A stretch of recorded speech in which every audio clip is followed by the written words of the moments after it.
నువ్వు స్పైగా వెళ్ళబోయే గ్యాంగ్కి లీడర్ మీ అన్న శివ. ఊరు బయట వెయిట్ చేస్తాను. ఎక్కువ టైం లేదు.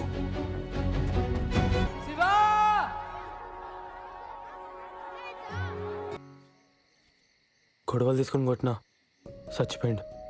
రే శివ, పారిపోరా. పోలీసులు ఇక్కడికి రాకమునిపే పారిపో. నేను కూడా నీతో వస్తా శివా. మన ఇద్దరు వెళ్ళిపోతే అమ్మని ఎవరు చూసుకుంటారా? జల్దీ నన్ను పారిపోరా. వదిలేసిపోకు శివా. ఇప్పటికే స్టేషన్లో నీతోనే ఎవరో ఒకడు వస్తా. చెప్పే ఉంటాడు. శివా!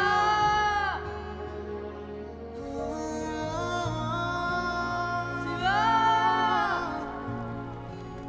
ఈ గాడు దొరకడు కష్టమే. పాపం పోరోడు యాన్నో దగ్గర బతుకుంటే గదేశాలు. రాక్షసుని చంపినాక దేవుడు కూడా అవతారం విడిచిపెట్టి వెళ్ళిపోతాడు రా. మీ అన్నని కూడా